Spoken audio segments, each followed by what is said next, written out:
This presentation is on scalable querying of nested data. I'm going to be specifically describing a compilation framework that was designed for transforming nested collections on top of distributed platforms. Nested Relational Calculus, or NRC, was designed to support collections that do not fit the relational model. So I have an example of NRC on the slide, and you can see that it's a query that builds up multiple levels and operates on nested data types.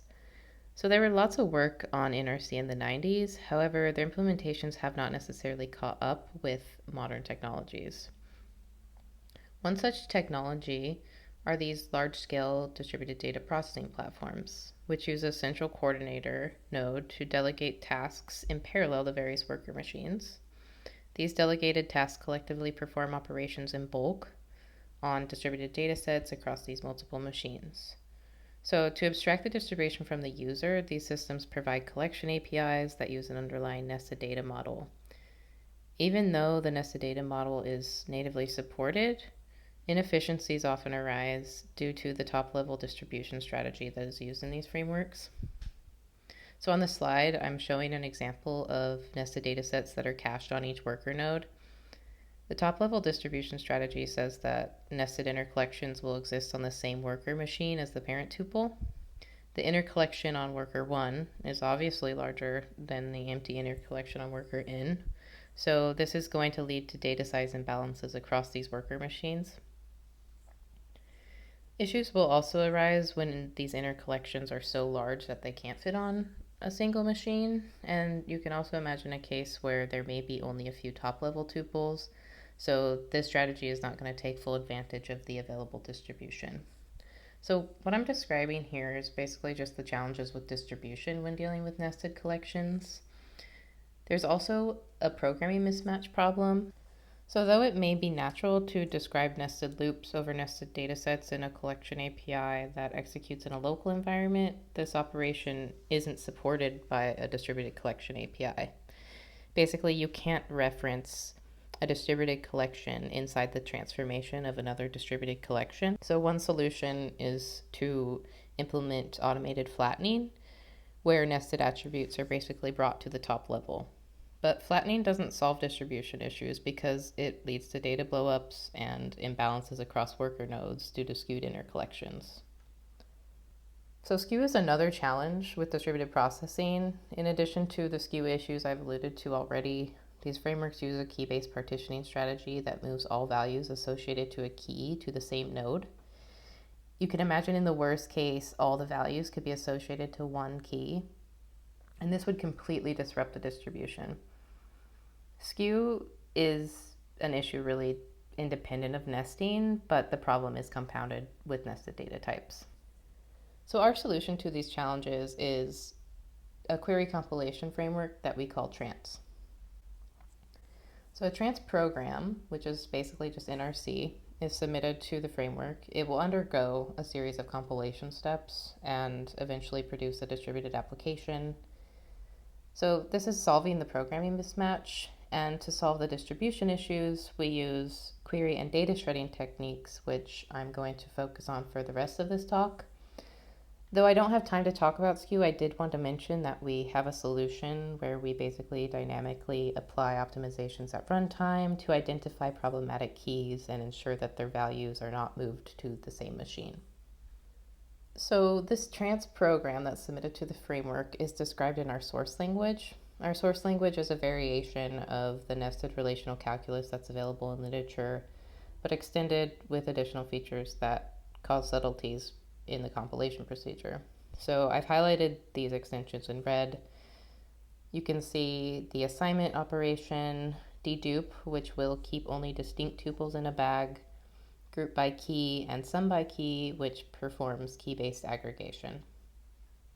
So now we're going to discuss the shredded compilation route.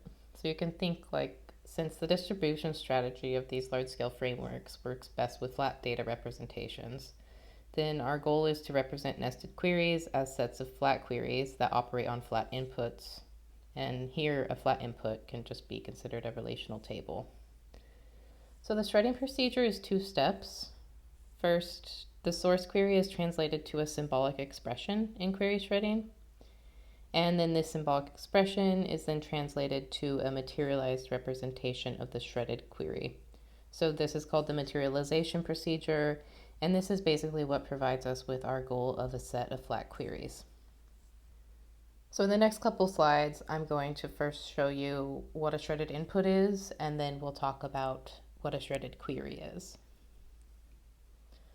So to understand what a shredded input is, and I think this is the best way to kind of start conceptualizing what shredding actually is, we can start to look at this occurrences data type that I had in the first slide. So basically there's a top level tuple, and then there's two nested attributes, candidates and consequences. So the shredded representation of this will have a flat representation that is just the flat representation of the top level tuple. And you can see that the candidates attribute has been replaced by a label. So now we have a corresponding dictionary type that has the mappings for those labels to the corresponding flat representation of each candidates tuple. And you can see that, again, the consequences bag attribute has been replaced by a label, and those labels are contained in another dictionary mapping that maps those label types to the type, flat tuple type of consequences. And in this case, it's already flat, so we have basically the empty dictionary at the end. And I just wanted to show an example with some example data set. So we see here that worker one data set that I showed initially, and this is just how it would exist standard on a distributed setting. And then we have the shredded inputs, and you can see one input for each level. So what's query shredding? So the idea of query shredding is you can think, okay, so a source query will take an input object and it'll return an output object. But a shredded query is going to take shredded input and return shredded output. And this is what I've been kind of repeating. We want to basically translate the query to work over the shredded input, and then we're going to have a query that returns the shredded output. So I'm going to walk through the query shredding algorithm by example. On the left here, I have the source NRC query, and it has 3 levels. Each one's color-coded to associate each flat output expression. So what the algorithm's going to do is it's just going to start and basically traverse through this expression, and when it hits a bag type, in this case mutations, we're going to then produce a new label, and that new label is going to encapsulate any of the bound variables from this expression that will need to be used in any subsequent sub-expressions. We also produce these label domains, which are basically the set of labels produced by the parent expression, and in the next flat expression for the next associated level, we are going to iterate over that domain, basically allowing us to extract any sort of bound variables we were dependent on from above and produce the next flat expression.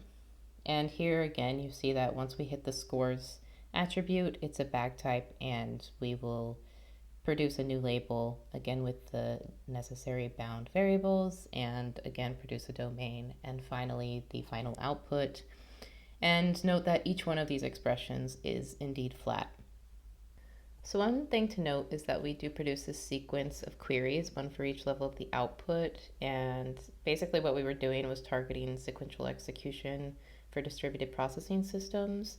And this is something we called sequential shredding, and we noted that it was different than what was previously done in other shredded implementations that were targeting relational engines. So they're kind of focused on this idea of monolithic shredding, meaning that you're producing a collection of standalone subqueries that can be executed independently in parallel. So just a quick note on experimental evaluation. We do have a nested TPCH benchmark, and we've tested this with varying levels of skew. We have also a biomedical benchmark and some biological case studies that's currently in print in a biological journal. We've also evaluated against the competitors, and all of this, there'll be more additional information in the poster and in the paper. So to conclude, we do have some ongoing work or future work looking at various optimizations and how to add UDF support. Obviously, we want to add more complex aggregates to do more interesting use cases. And yeah, I just want to thank you for taking the time to listen to the talk, and I hope to see you at the demo session.